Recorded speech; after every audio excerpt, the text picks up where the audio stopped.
ay nasa 9,000 9,800 plus nawala, 'no? So, sabi ko, sa ano na ako biling progressive, sa March na. Nakatatlong progressive na ako guys, eh, 'no? Parang 2 buwan pa lang nawala na. So, pagawa ulit ako. Mga hindi pa hindi pa tumatagal nawala na, 'no? Buwan lang. Tapos nagpagawa ako nung December, December 1 nagpagawa ako nun nung last year, December 1. Nawala na naman siya. Itong ano lang, 'no? Pagkatapos kong mag-Radyo Pilipinas. Guys 'no, yung ano Sunday siya nawala. Pagkatapos kong mag-Radyo Pilipinas, nakasakay ako sa bus, nandun pa sa ano ko yun, eh, nandun pa sa bag ko. Tapos hindi ko lang maano kasi parang parang nilagay ko nung pagka-ano sa bag, kinuha ko siya saglit, nagbasa ako. Tapos nilagay ko dito, sa ulo. Tapos nung bumaba na ako ng bus, ayun, di ko na alam. Hanggang pagdating ko sa bahay sabi ko, "Nasaan yung salamin ko?" Hindi ko na siya makita. So, maaaring nalaglag yun na hindi ko napapansin, 'no? Sabi ko, "Saka na ako magpapagawa ulit ng progressive, ang mahal-mahal." 'No? So, yun ang kuwento. Kaya ito lang muna ang ginagamit ko ngayon. Binili ko lang sa pharmacy, 'no, 200 binili ko lang siya sa pharmacy. So, naghanap lang ako ng swak sa aking nagrado, yun lang, 'no? So, pero maganda talaga kapag yung, progressive kasi siyempre swak sa talagang ano, talagang yung may grado, 'no, sa mata ko. So, sabi ni Edward Williams, "What language are you speaking? You don't know? It's Tagalog, Filipino language." Ah, Sabi naman ni Goryo, "That's why you don't have any views." I don't have any views? We look at the timeline. Look at the timeline in my channel if I don't have any views. Oh, come on. Maybe you're blind. That's why you don't see. You don't see it. Ah, ah.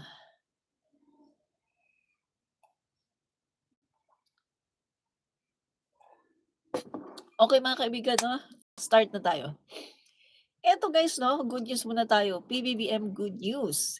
Yan, signaling renewed hope for farming communities through the government's strong commitment to disaster recovery, agricultural development, and long-term infrastructure resilience. Yan.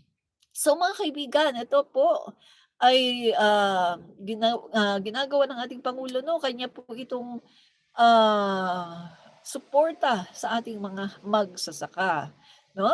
So, Ferdinand R. Marcos Jr. inaugurates the newly rehabilitated Mahayag Dam in Barangay Lower Salug, Daco Municipality of Mahayag, Zamboanga del Sur on February 12, 2026. Ngayon! Kita mo yan mga kaibigan, kagagaling lang ng pangulo natin sa sakit. Kung saan-saan na naman nagpupunta para sa inauguration, para sa pagpapasinaya, para sa kung anong mga pag-o-open ng kung ano-anong mga proyekto. Grabe, ang sipag ng pangulo natin. 'Yan, super sipag ng pangulo natin mga kaibigan. Kagagaling lang 'yan sa sakit, ha. Oh, sabi ng doktor niya, "Magpahinga ka sir." Mr. President, magpahinga ka. Pero anong sabi ng pangulo? Walang pahinga dito. Oh, hindi dito pwede magpahinga. Dali, itataas ko lang itataas ko lang yung aking, yan, yan, okey. Sabi ng pangulo, "Walang pahinga dito, hindi puwedeng magpahinga." Yan. Dali guys, itaas ko lang aking yes. So yan po ang pangulo natin guys 'no. Ayaw po niya ng pahinga. Hmm, yan. Hindi po katulad ng Vice Presidente natin na puro pahinga at puro na lang pagbabakasyon ang ginagawa. Pagkatapos magpapalabas ng peke na survey, 'no? Para, suportahan. Suportahan siya kasi wala siyang trabaho, eh. Wala siyang ginagawa, eh, kundi gumastos lang ng pera ng gobyerno. So, kailangan niya talaga ng survey para iangat ang kanyang sarili, 'no? Yan po yan. So, mga kaibigan 'no, nandun po ang ating Pangulo sa Zamboanga del Sur, mga kaibigan, at para po sa newly rehabilitated Mahayag Dam in Barangay Lower Salug, Daco Municipality. Ito po ay suporta ng ating Pangulo sa ating mga farmers. During the time of Rodrigo Duterte, during the time of the past president, mga kaibigan, no, alam nyo ba, ang reklamo ng mga farmers, pati ba naman yung mga patubig binabayaran? Hirap na hirap sila.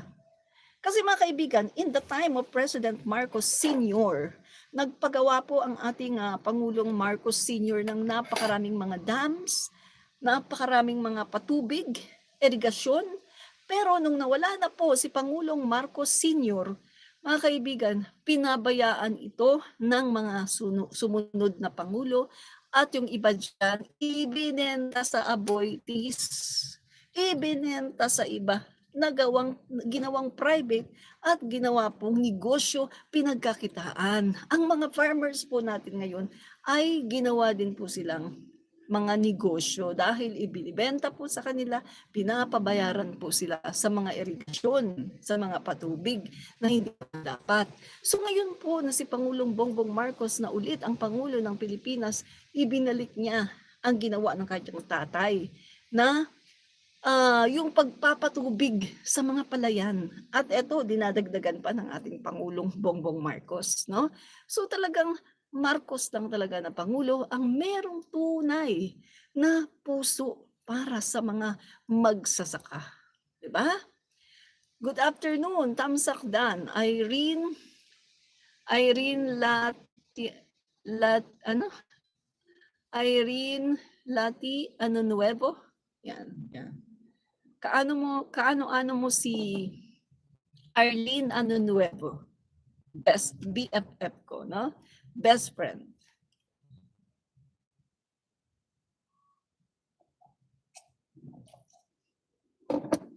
Dr. Arlene Nuevo, kaano-ano mo? Best friend ko, no? Nasa Australia.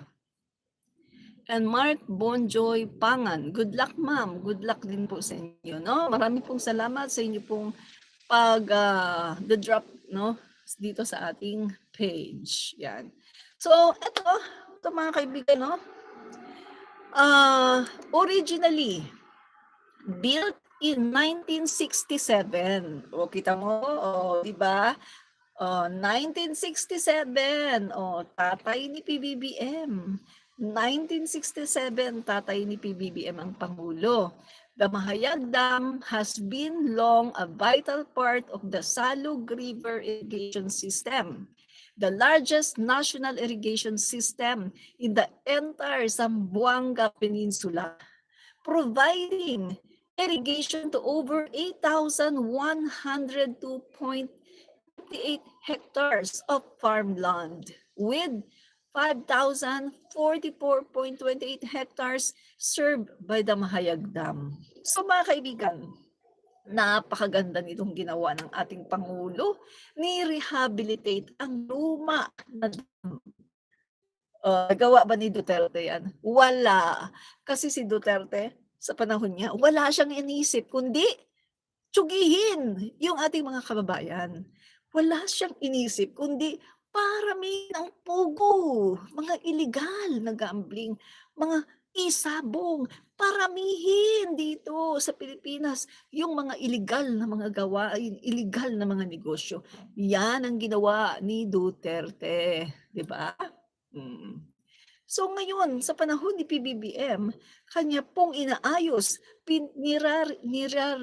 nire-rehabilitate etong mga luma na mga dams kasi ganyan kamahal ng ating pangulo ang mga farmers, yung mga sektor ng lipunan na sinasabi ng mga mahihirap, pero sila yung nagpapakain sa atin. Mga kaibigan, sa Japan po 'pag sinabi mong farmers, aba mayaman 'yan. 'Pag sinabi mong, "Oh, anong trabaho mo?" "Farmer." Ay, ang yaman niyan. Pero dito sa Pilipinas 'di ba, farmer, oh, mahirap. Sabi nga ni PBBM, sila yung nagpapakain sa'tin. Pero minsan yung pamilya nila hindi nila mapakain dahil sa hirap, 'di ba? Pero noon yun, nung hindi pa si PBBM ang pangulo. Nung si Duterte ang pangulo, nung yung mga iba na mga presidente, yun naghihirap talaga ang farmers natin 'no. Pero nung si PBBM ng pangulo, wala na. Kasi talagang inaalagaan sila ng pangulo natin. Inuna ng pangulo natin yung pag-upo niya as President of the Philippines, inuna niya ang ating mga farmers. Paanong paraan? Sa utos 'no, sa Kongreso, sa Senado na magpasa ng batas na burahin ang mga utang ng lahat ng mga farmers. Kaya nga 'di ba, deleted na, wala na silang utang. Sa alam niyo ba guys 'no, talagang tuwang-tuwa ang mga farmers natin kasi dati daw kasi siyempre nakakasama ako sa mga event ng pangulo 'no, namimigay ng land titles, ng CLOA 'no, namimigay ng mga certificate of condonation. Alam niyo ba mga kaibigan 'pag kami nag-i-interview napapaiyak yung mga farmers lalo na yung mga senior citizen.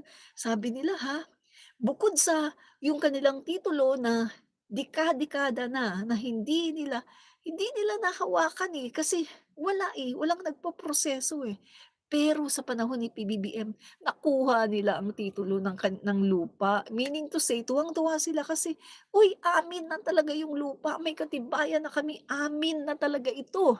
Bukod pa dun, binura pa ang kanilang mga utang. Meron silang certificate na kung saan nakalagay dun na ang utang nila ay burado na. Alam niyo ba mga kaibigan, yung ibang farmers umabot sa 1.5 million ang utang na talagang hindi talaga nabayaran. Mula noon talagang hindi nabayaran, nagpatong-patong pa ang mga penalties. Yung iba naman 500,000 ang utang ng mga farmers. Alam niyo ba tuwang-tuwa sila kasi isang iglap binura ng ating Pangulong Bongbong Marcos, wala na silang utang. Alam mo ba sabi nila na iiyak pa nga yung mga matatanda na interview namin, sabi nila, "Ngayon lang kami nakaranas na may isang pangulo na pinagtuunan kami ng pansin. Ngayon lang kami nakaranas na may isang pangulo na talagang pinakita sa amin ang pagmamahal.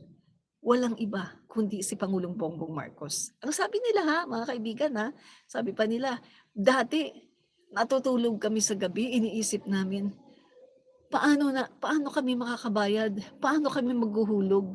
Yung kinikita daw nila 'pag nag-harvest daw sila ng palay, yung kinikita daw nila halos yung kalahati dun ilalaan na daw nila sa pambayad sa kanilang utang. Kasi talagang sobra-sobra na. Hindi daw sila nakakatulog ng maayos sa gabi, apektado pa yung kanilang pagtatanim. Kasi nga wala na, gulong-gulo ang utak nila, paano sila magbabayad. Tapos kailangan lang bumili ng mga fertilizers, kailangan daw nilang, asikaso, ano ba, paano tayo magpapatubig? Binabayaran daw din nila yung mga patubig 'no, in the time of Duterte, nung ibang mga presidente. Pero ngayon alam niyo ba, malinaw na daw ang kanilang pag-iisip kasi natutulog sila sa gabi na wala na silang utang. Binura totally ng ating pangulo at hindi lang 'yan, meron pang palibreng fertilizer, may palibreng binhi pa at hindi lang 'yan, meron pang, binalik ng pangulo natin yung mga rural bank na puwedeng magpautang dito sa mga farmers. Tingnan mo 'yan mga kaibigan, yung ginawa ng pangulo natin sobrang laking alwan at the best mga kaibigan, binibigyan pa sila ng mga financial assistance. may libreng fertilizer na binibigyan pa sila ng libreng binhi. Binibigyan pa sila mga kaibigan ng cash assistance. At hindi lang yan mga kaibigan nagpapatayo ng mga rice processing sa iba-ibang dako ng Pilipinas. At hindi lang yan may binibigay ang ating Pangulo sa iba-ibang mga lugar ng Pilipinas. Nakita niyo naman ang dami, di ba? Mga traktora, mga makabagong makinarya, mga mga iba-ibang mga yung doon naman sa mga parte na medyo kalabaw lang ang kanilang ginagamit, mga parte ng AITA, kalabaw naman ang pinapamigay, 'no? Yung hindi pa sila masyadong marunong 'no, paggamit ng mga makabagong mga makinarya, kalabaw naman ang binibigay doon sa mga AITA, 'no? Kasi nagagamit din nila 'yon 'pag sila ay pasulong sa bukid, bukid meaning to say bundok, 'no? Sa amin kasi sa Mindanao, 'pag sinabi mong bukid, "Amo adto ko sa bukid, punta ako sa bundok." Ibig sabihin pupunta ka sa bundok. 'Yun yung sa amin, bukid. Ang bukid sa amin sa Mindanao ay bundok. Dito naman sa Luzon 'pag sinabi mong bukid, ayan naman yung farmland. Patag siya, farmland. Sa amin naman sa Mindanao, 'pag sinabi mong bukid ay bundok, 'no? So itong mga ITAS na 'to na hindi pa masyadong marunong gumamit ng mga makabagong makinarya, ay ang binigay sa kanila ni PBBM kalabaw. So nakita niyo mga kaibigan kung paano ang ating Pangulong Bongbong Marcos ay inalagaan ang ating mga farmers. Ganyan siya kagaling mga kaibigan, ganyan mapagmahal ang ating Pangulo sa ating mga kababayan na ITAS na hindi ginawa ni dating Pangulong Duterte. Hindi nga inayos ni Duterte mga kaibigan 'no, yung pamimigay niya ng land titles, kaunting-kaunti lang nabigay niya. Pero ngayon sa panahon ni PBBM, grabe, unprecedented mga kaibigan. Ito ang administrasyon na talaga namang grabe mga kaibigan ang naibigay na mga titulo ng lupa sa mga magsasaka natin. At guys 'no, yung mga asyenda, yu yung mga asyenda 'no na matagal hindi nahahati-hati ang kanilang mga lupa 'no, katulad na lang ng Asyenda Luisita, ay wala na rin napamahagi na rin mga kaibigan sa ating mga, kababayan yung mga lupa na kanilang sinasaka. Ganyan po ang pangulo natin, the best president ever, 'no? So isa pa mga kaibigan 'no, ah shout-out daw si Daniel Aquino, shout out Catherine Enriquez, Happy Valentine's, Zamboanga City, BBM pa rin. Yes, 'no, maraming pong salamat 'no. So, PBBM po tayo 'no, ayan. So ano pa, eto 'no, sabi ni Tomons 8059, "You've also lost your mind, it's all just lies, you know." Taga saan ka ba, ha? At sinasabi mong lies. Paano magiging lies yung pagbura ng utang? Ayan 'no, hindi mo ba alam yung New Emancipation Act? Bagong batas 'yan na pinirmahan ng ating pangulo, last I think 2024 at 2023 'no? Bagong batas 'yan para mabura ang utang ng mga kababayan natin, ng mga farmers. Wala ka talagang alam, DDS ka 'no, kasi tanga ka, halata, nakahalata mo ang mga DDS dito sa channel ko kasi tanga. Kapag tanga, tiyak DDS 'yun. Kapag bobo, tiyak DDS 'yun, 'no? So mahalata mo talaga kapag DDS kasi tanga at bobo. Lies daw, lies daw 'yun. Ay naku, tanga, tanga na, bobo pa. Grabe, Ah, ah, bakit ba may mga tanga at bobo?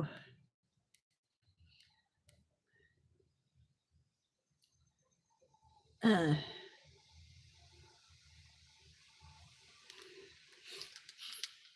dali,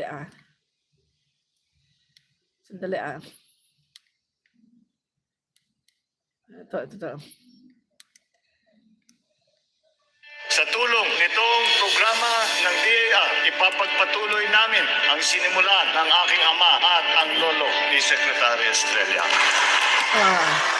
Ibabahagi namin sa araw na ito ang lupang matagal na ninyong pinapangarap sa pamamagitan ng mga Certificate of Land Ownership Award at electronic titles sa ilalim ng Comprehensive Agrarian Reform Program. Sa tulong ni Alam mo ba, ang Pangulo natin, kung updated kayo sa mga good news ng Pangulo natin, ha? Sa isang araw, 2, 3 hanggang 4 na probinsya ang pinupuntahan niya para lang mamigay ng mga titulo ng lupa at para lang mamigay ng certificate of condonation, no? At saka burahin, no, yung utang ng mga magsasaka natin. Yan ang Pangulo natin, no? Pero hindi alam to ng mga DDS kasi ang mga DDS ay mga tanga at mga bobo. O pumunta pa siya sa Davao, Davao Region, namigay ng lupa, Bahagi ng 2,529 Davao. Natin ang ating mahal na Pangulo na pangunahan ang pamamahagi ng 2,529 e-titles o Certificates of Land Ownership Award. Iniimbitahan din natin si DAR Secretary Estrella III, Special Assistant to the President, Secretary Antonio Ernesto Lactimeo Jr., Regional Director Eugene Poliante, at ang ating Vice President Sara C. Duterte upang samahan ang ating mahal na Pangulo. Ating tutunghayan ang ceremonial distribution ng mga e-titles sa mga piling kinatawan na sina Eto namigay ng Certificate of Condonation tsaka mga e-titles, no, si PBBM. Sinama pa niya si Sara Duterte during the time na si Sara Duterte ay hindi pa nag-all out, no, sa kanyang paninira sa Pangulo, no? Yung patalikod pa lang yung paninira niya sa Pangulo, yung pagbanat niya patalikod pa lang, no? Sinama pa siya ni PBBM sa Davao yan, Davao. So ilang probinsya yan, no? Pupunta siya sa Davao, tapos after sa Davao, punta siya sa Samar, tapos punta siya sa bandang Luzon naman, province, no?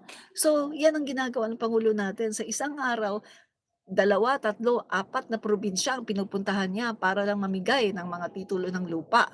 So sabi nga ni DAR Secretary Estrella, itong Marcos administration, PBBM administration, ang talaga namang super napakaraming naibigay ng mga titulo ng lupa. At nakinabang talaga kasi biruin mo ba naman, binura ba naman yung kanilang mga utang? Grabe, di ba?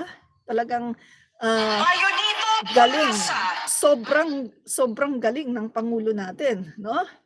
Ito pa, ito, pakita ko yung kasi may mga ano dito may mga DDS na mga tanga, no? So parang mga nakatira sa sa Mars at saka Jupiter at saka sa Venus, no? Na walang kaalam-alam sa mga nangyari, no? Yan. So ito yan.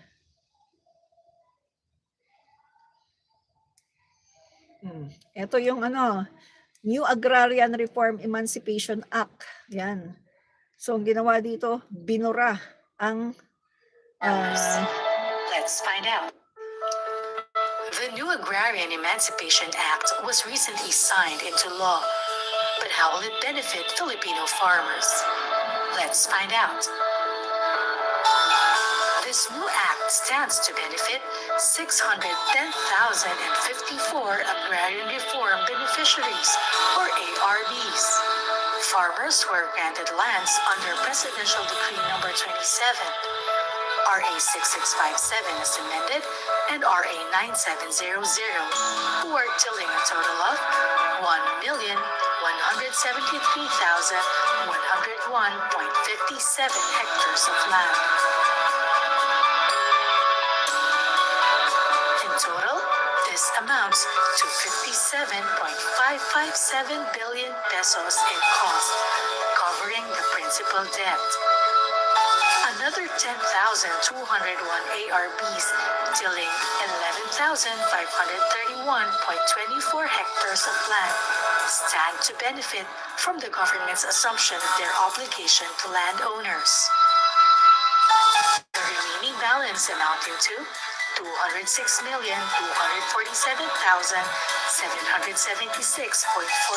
pesos under the voluntary land transfer and the relief payment scheme shall be paid by the government. Yan. So, To know anong sabi dyan, no? Eto, 2023 to, no? Yung bagong gawa pa ang batas na yan, no? Yung New Emancipation Act, yung pagbubura ng lahat ng utang ng mga farmers. So, grabe, no? Bilyon, no? Nasa 59 billion. At ngayon, dahil umabot na yung mga ilang taon, no? Magmula nung ginawa yung batas na yan, mas malaki na ngayon, no? Mas dumami, mas lumawak pa yung mga na-cover ng itong New Agrarian Emancipation Act. So hindi alam na mga DDS yan kasi mga DDS, mga tanga at mga bugok. At ang alam lang nila ay magpalabas ng fake news, no? Ganyan po ang mga DDS, mga tanga at mga bugok, no? Yan. So tuloy po natin yung ating topic, no? So eto pa, no? Sabi dito, mga guys, ayan mo, yung ginawa ng ating Pangulo, now fully rehabilitated, the Mahayag Dam will serve 3,174 farmers from the towns of Mahayag, Molave, Ramon Magsaysay, and Suminot, providing a reliable and efficient water supply, raises farm income, and support national food security, no? Yan. So yan po mga kaibigan. The event also highlight other irrigation initiatives, including 20 solar-powered pump irrigation projects as part of NIA's establishment of groundwater pump irrigation project. The SPIP aims to boost agriculture productivity in remote or drought-prone areas that lack access to reliable electricity. Tingnan mo yung ginagawa ng Pangulo natin, napakaganda. Puro kapaki-pakinabang na mga programa, na mga proyekto para sa ating mga kababayan, no? O pinagkaguluhan si PBBM mo, yan o, pinagkaguluhan siya ng mga tao doon. O, 'di ba? O. Kahit saan magpunta ang Pangulo natin, pinagkakaguluhan siya ng mga tao doon. Kasi yung pag pumupunta ang Pangulo natin sa isang lugar, may dalang magandang balita, may dalang magandang proyekto, magandang programa, at may dalang kaunlaran para sa ating mga kababayan. Hindi katulad ni Sara Duterte, kung saan siya magpunta, may dalang hatred, may dalang paninirang puri, may dalang pag-fake news, no? May dalang pagdumot, no? Sabi pa niya, nagdumot daw siya. O si Sara Duterte, magdumot daw siya. Kasi utak ni Sara, utak kriminal. Nagdumot. O, bisan wa man siya ikadumot. Kay siya man, ang iyang pamilya man ang nanguna. Diba? Sila ang nanguna.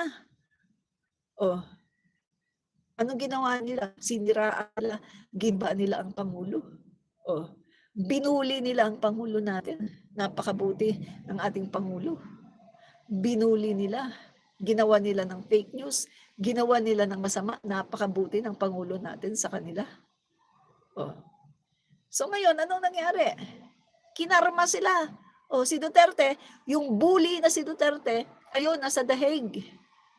At eto panoorin natin, magkaroon tayo ng special coverage sa hearing ng kaso ni Duterte sa February 25 ba? February 23, 24, 25, 26 yata, no? Mamaya i-update ko, no, kung kailan yun. Pero yan mga kaibigan, maghihiring na, magkakaroon na ng confirmation of charges at lagot na si Sara Duterte kasi lalabas din siya dito sa mga hearing. makikita din yung kanilang mga accounts, buksan yan, no? So lagot na yung kanilang mga pagsisinungaling sa bayan. Lagot na mga kaibigan, nakikita na dito yung kasinungalingan nila sa bayan, yung sinasabi nila na mahirap daw sila pagkatapos kamukat-mukat mo yung kanilang mga bank accounts, bilyon-bilyon ang pera na inilalagak ng drug lord di umano na si Sammy Uy, no? So mga kaibigan, makikita na ang kanilang mga katotohanan, no? Makikita ng taong bayan at buong mundo kung gaano sila kasugapa sa pera, 'di ba? Drug addict mga kaibigan, addict 'yan si Duterte, kita mo naman 'di ba? Oh, kung ikaw ba hindi ka addict, bakit ka tatanggap ng pera galing sa drug lord? Oh, sige nga. Hmm. 'Di ba sabi niya, I hate drugs, pero tumatanggap ng pera galing sa drug lord. Ibig sabihin addict din siya. Bukod sa meron siyang negosyo tungkol sa droga, addict din siya. At si Sara Duterte, bakit din siya tumatanggap ng pera galing sa drug lord? Eh di bangag din siya, addict din siya. Oh, meaning to say, ang mga Duterte puro addict, pamilyang addict, 'di ba? 'Yun ang totoo dun. Ang mga Duterte ay family ng mga bangag, the Bangag family, 'yan talaga ang mga Duterte, 'di ba? Oo. Sino ang the Bangag family? Duterte. Hmm. May katibayan naman, eh, sabi niya, eh, addict daw siya sa fentanyl. Tapos, nagme-Mary Jane siya para hindi daw siya makatulog sa gabi. Oo. Eh, di siya yung addict. Tapos sino yung pumapatay ng tao? 30,000. Siya. Sino yung umamin na pumapatay? Siya din. Ah, Lumalabas daw siya sa street ng Davao looking for trouble para daw siya makapatay. Addict. Oh, sino naman ang gagawa nun? Wala namang matinong tao na gagawa nun kundi addict lang, eh. So yung addict dito si Duterte, siya ang addict, 'no, bangag, 'no? 'Di ba? Yan, tama ka Nelly Aguilar, correct ka diyan, correct talaga, 'no? Kung merong bangag, kung merong addict, walang iba kundi ang mga Duterte. Yan. Kita mo nga, si Pulong nga, until now, hindi pinapakita yung tattoo niya. O anong sabi ni Trillanes? Pakita mo ang tattoo mo. Kasi yung tattoo daw ni Pulong, yan daw yung katibayan na member siya ng triad. Hanggang ngayon, hindi niya pinapakita. Di ba? Kasi nga, totoo. Di ba? Hmm. Eto pa guys, no? Eto pa, flex natin to. Yung matapos ang MOA signing, kasama ang Department of Education at ang mga partner ng LGUs, nakipagpulong si Pangulong Ferdinand R. Marcos Jr. kasamang ilang miyembro ng gabinete sa mga gobernur ng mga lalawigang naapektuhan ng bagyo upang tiyakin ang mabilis at maayos na relief at recovery operations. Guys, hindi ito nagawa ni Duterte. Hindi nagawa ni Duterte itong ganito. 'Di ba? Ah. Binigyang diin ng Pangulong agarang pagpapalabas ng pondo, pagpapabilis ng pamahagi ng tulong, mabilis na distribusyon ng binhi para sa mga magsasaka at pagkakaloob ng financial assistance sa mga apektadong pamilya. Direktiba ng Pangulo na pasimplihin ang proseso upang masiguradong agad na makakarating ang tulong sa mga nangangailangan. Hindi nagawa ni Duterte yan. Si Duterte, wala nang makain yung mga tao. 2 weeks na nagrereklamo yung mga tao, 2 weeks na, wala pa daw silang natatanggap na tulong kahit man lang daw sana mga, noodles, canned goods, wala daw silang natatanggap. Anong sabi ni Duterte? Nag-sorry siya. Nag-sorry si Duterte sa mabagal na, tugon ng gobyerno. At pagkatapos, pagkatapos niyang mag-sorry, sinisi yung mga mayor. Kasalanan daw kasi ng mga mayor. Mabagal daw kasi kumilos yung mga mayor. Tingnan mo yan. Nag-sorry nga, sinisi naman ang mga mayor. Ano yan? Irresponsible. Yan ang mga taong irresponsable. Yung mga taong ayaw ng accountability. Na naninisi, mahilig silang manisi. Parang anak din niya, Sara Duterte. Mahilig manisi. Sinisisi ang Pangulo. Lahat ng mga baho niya, lahat ng kasalanan niya, nagawa daw niya kasi daw sa Pangulo. Lahat na lang ang Pangulo sinisisi. Hindi sila marunong tumanggap ng yung accountability, yung responsibility na sila action nila yun. Hindi sila gano'n. Guys, hindi sila gano'n, yung mga Duterte. Isisisi nila yan sa ibang tao. Ganyan po sila, no? So, mga DDS nandito, please double tap to like, no? Para tayo ay i-recommend ng YouTube. Double tap to like, mga DDS, para naman magkasilbi kayo. Nandito kayo sa aking YouTube channel, nanunood kayo, nagre-react kayo dyan, pagkatapos hindi naman kayo nagla-like. Double tap to like. Bilis! Double tap to like na, mga DDS, na mga bugok, na mga gago, no? Oy, bago ang lahat. Pag tumakbo si Ben-Hur Abalos sa 2028, iboto natin. Ben-Hur Abalos for Senator. Iboto natin Ben-Hur Abalos for Senator. Huwag niyong kakaligtaan para mawala na yung mga the likes of Robin Padilla, mga Bato de la Rosa, mga Marcoleta, na mga ong-ong, na mga pro-China, no? Hindi natin kailangan ng mga ganyan. Yung mga 10K, no? Si Mr. 10K, Cayetano, palitan na natin yung mga gunggong, no? Mga pro-China, palitan na natin yung mga DDS na yan, mga Duterte Black na yan, palitan na natin, no? Kailangan natin ay mga tunay na nagmamahal sa bayan, di ba? Okay. Okay, so tuloy natin, no? So yan na, mga kaibigan, no? Binigyang diin nga ng Pangulo ang agarang pagpapalabas, no? Kailangan mabilis, no? Pagpapalabas ng pondo. At ito mga kaibigan, maganda itong ginawa ng Pangulo natin dahil yung paggagawa no, ng mga classroom ay iaatang na ngayon sa mga LGUs, na. Yan. Maliban sa nilagdaang MOA para sa mas mabilis na pagtatayo ng mga silid-aralan, tuloy-tuloy din ang hakbang gaya ng pagpapabuti ng internet sa public schools sa malalayong lugar at ang pagpapalawak ng learning recovery programs upang matiyak na nabibigyang prioridad ang mga guro at mag-aaral. Okay na yung ginagawa ng Pangulo natin. Kay Duterte, walang ganyan kasi nakapokus siya sa kill, kill, kill. Diba? Focus sa ganun si Duterte. Tapos ginawang business. Naku, uunahan ngayon yung mga pulis. Kahit hindi naman bakag. Kahit naman hindi naman igaganon, gugurgurin. Kasi may ganon, no? Yan po sa panahon ni Duterte, no? Unahan sila. Ngayon, ano nangyari? Nandun siya sa dahig, nakakulong, may kaso.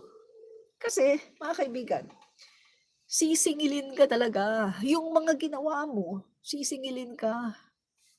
Hindi naman pwedeng basta-basta ka nilang makawala sa mga ginawa mong kalokohan, di ba? Sisingilin ka talaga ng destiny. Sisingilin ka talaga ng pagkakataon, di ba? Yan yun, mga kaibigan. So ito pa, no? President Marcos vows to prioritize education for remainder of term. So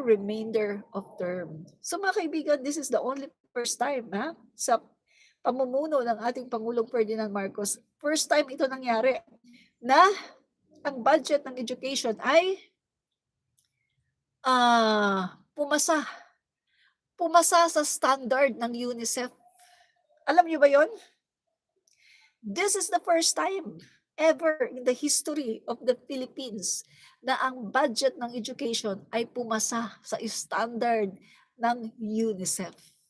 Kita nyo, ganyan kagaling ang Pangulo natin. Diba? Ganyan siya kagaling. Pero, hindi yan makayang tanggapin ng mga DDS. Kasi nga, ang mga DDS ay mga tanga at mga bugok. Nung guys, nung kailan ba yun, pumunta kami ng Monday. Tuesday kami pumunta sa Esplanade, no? Pasig River Esplanade, pumunta kami, no? Namasyal kami doon, pinasyal ko lang yung aking family, no? So, punta kami sa Pasig River Esplanade. Ang ganda ng mga kaibigan. Nung nag-inauguration andyan sina First Lady, sina PBBM. Nung nag-inauguration, alam niyo ba mga kaibigan, ganito lang yun, isang phase lang. Wala ka pa halos makikita, isang phase lang talaga yung na-construct. Halos wala ka pa talaga makikita. Nung nagpunta kami nung Tuesday, wow, ang haba na. Tapos andiyan na yung mga uniform na stall sa mga pagkain. Tapos ang ganda ng mga kaibigan. Tapos sabi nga ng kasama ko, uy, ganda na pala dito. Wala ka nang maaamoy na mabaho na Pasig River. Wala, maganda na. Tapos mga kaibigan, record yan ng UNESCO, heritage, no? UNESCO, no? Recognize yan for heritage, mga kaibigan, no, na ito ay isa sa maganda, no, na lugar, mga kaibigan. Recognize yan internationally. Kita mo. Oh. So, bakit ko nasasabi ito? Kasi mga kaibigan, sinama natin ito sa topic natin kasi pinapakita natin dito na itong lugar na to, na dati ay mabaho, Pasig River, mabaho, walang itsura, no? Phase 1 lang ang nagawa no, ng ating Pangulo ni First Lady. Phase 1 pa lang. Integration yun. Pero nung pumunta kami nung Tuesday, grabe, ang haba na pagkatapos, andyan na yung mga stall ng mga pagkain. Ang saya pagkatapos, gawa ng mga kaibigan, andyan na may mga pailaw, ang ganda, tapos hindi mabaho yung river. Tapos, guys take note. Sabi ko nga sa kasama ko, sigurado ko may namamasyal dito ng mga DDS, ng mga tanga at mga bobo. Sabi ko sa kasama ko, dapat yung mga DDS hindi mamasyal dito. Sinabi ko yun sa kasama ko eh. Dali pakita ko Kasi kung talagang galit kayo sa Pangulo, no? Kung talagang galit kayo sa aming Pangulo at tinatawag nyo na bangag, huwag kayong mamamasyal sa Pasig River Esplanade, no? Sabi ko sa kasama ko, kung may nakita akong DDS dito, sasampalin ko muka, no? Bawal ang mga DDS dito mamasyal. Pero may namamasyal na DDS, guys, no? Hindi lang sila nagpapahalata. Kita mo, ganyan kagaling ang Pangulo natin. Nakikinabang sila sa mga ginawa ng Pangulo natin. Tingnan nyo, Ayun. Pakita ko sa inyo, nung namasyal kami.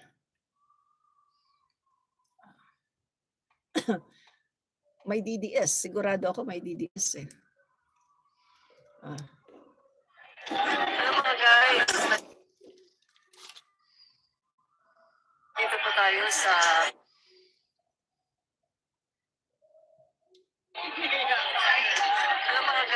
nandito po tayo sa Pasig River Esplanade, no? Tayo po ay stroll para po pasyal at saka medyo mag-vlog na rin, no? So, ngayon po ay waiting po kami dito para po sa pagkain, no? Dito po sa Pasig River Esplanade. So, yun po guys.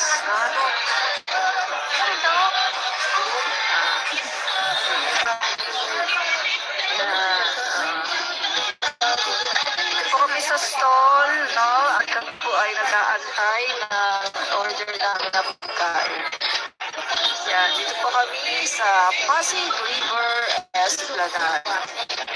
Ito po, napakahaba na po dito, no?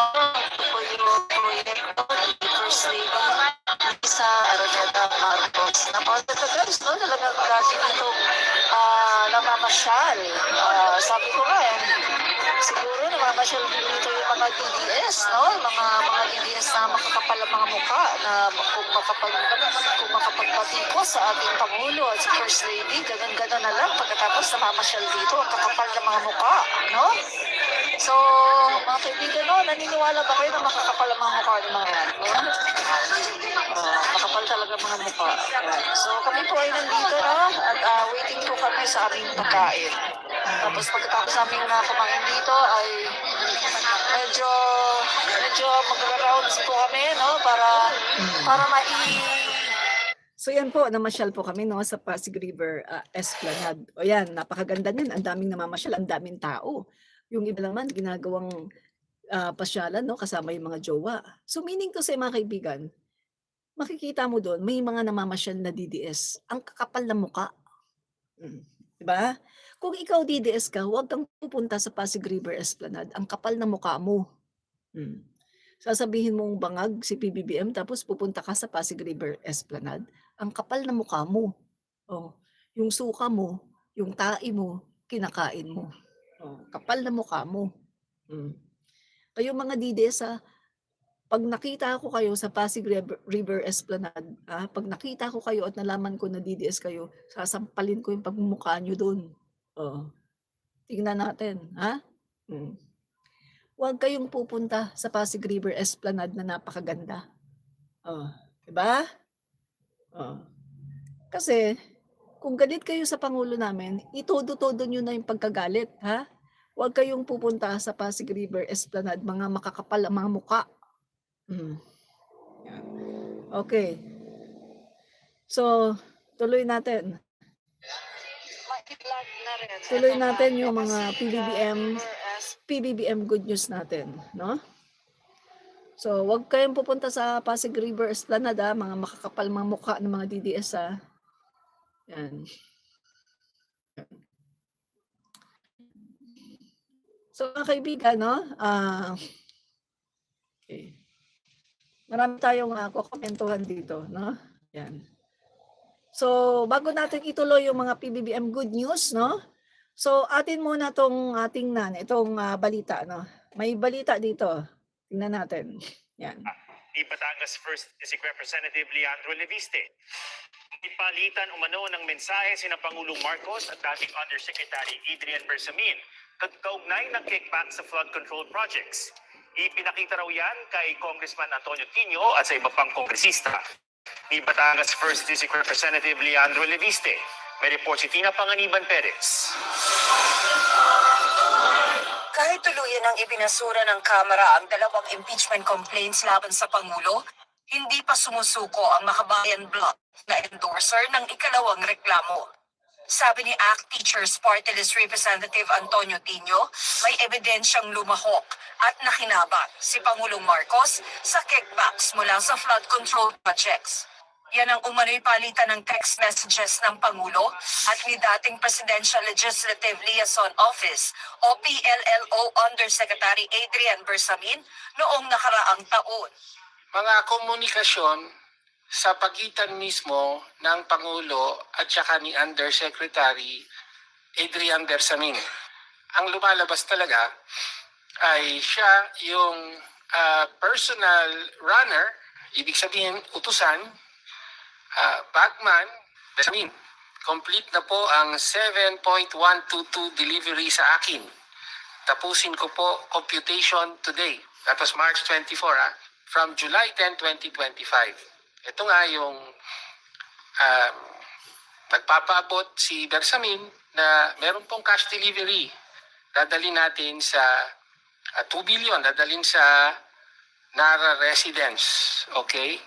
At ang sabi naman ng Pangulo, quote, sasabihan ko si June Baris. Quote. Matatandang si Bersamin ang itinuro noon ni dating Congressman Saldico na nagkumpirma sa kanyang may pinapa-insert umanong 100 billion pesos si Pangulong Marcos sa budget. Si Bersamin din daw ang nagbigay kay Ko ng listahan ng mga pinasisingit na proyekto na mula umano sa Pangulo. Tahasa na itong itinanggi ng Malacanang noon. Ayon pa kay Tino, pwedeng ibangga ang umano'y text messages sa pahayag noon ni dating DPWH Undersecretary Roberto Bernardo. I-correlate natin ito dun sa salaysay naman ni Bernardo na in March, meron siyang kinomplete na mga deliveries including one delivery of is it around 2 billion ganon, in an armored van. Diba? Sabi ni Tino, nakarating din kay Congressman Edgar Erice at iba pang kongresista ang palitan ng mensahe. Ang nagpakita raw ng messages, si Batangas 1st District Representative Leandro Leviste. Isa nga si Congressman Leviste sa sources. Yes. Ipapakita rin niyo po ba sa amin yung text messages? Ako? Apo. Well, Ah. it's better. Okay, so yun na. Yan na mga kaibigan, no? Ito yung yung natapos na 'di ba yung impeachment, no, ni PBBM. Kasi nga not sufficient in substance. Tapos mga kaibigan, yung magtataka ka dito, natapos na yung impeachment ni PBBM, ayan, ayaw pa rin nila tumigil, no? Sabi nila, no, itong si Tino, meron daw ipinakita, no, na mga text messages itong si Leandro Libiste.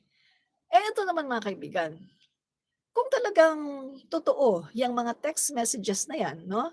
Sabihin na natin halimbawa totoo, no? Kung talagang totoo yan, yung mga text messages na yan, eto mga kaibigan, kitang-kita naman natin na atat sa Libiste, na ilaglag at talagang masira si Pangulong PBBM. Pero bakit hindi niya inilabas noon pa? Di ba? So mga kaibigan, sabi ko nga sa inyo, pwede akong gumawa ngayon ng screenshot. Pwede akong gumawa ngayon ng mga text messages ko, no? Alam ko kung paano gawin yan. Given, etong si Libiste, maraming beses na siya na nagsinungaling at hindi na siya credible. Dahil eto nga mga kaibigan, no? Pinipili niya yung kanyang mga ilalabas na mga record. At napansin nyo ba, napansin ng marami na sa record na nilabas niya ay edited. Wala kang makikita sa nilabas niya na record na na-implicate yung mga kasangga ni Duterte. Kasi alam naman natin DDS si Leandro Libiste. Si Leandro Libiste ay pumaldo sa panahon ni Duterte doon sa kanyang solar. 'Di ba? Yung kanyang business na solar. Na later on ay binenta niya 18 billion, diyan siya naging bilyonaryo. Meaning to say mga kaibigan, gagawin ang lahat para sirain si PBBM. At ito guys ito ang presidente po natin. Matalino yan, mautak yan. Tingnan mo guys, ordinaryong tao nga lang no? Ako, example ko na lang sa sarili ko. Ordinaryong tao. Ikaw ba naman gagawa ka ng kalokohan? Text message ka? Makikipagpalitan ka ng text message?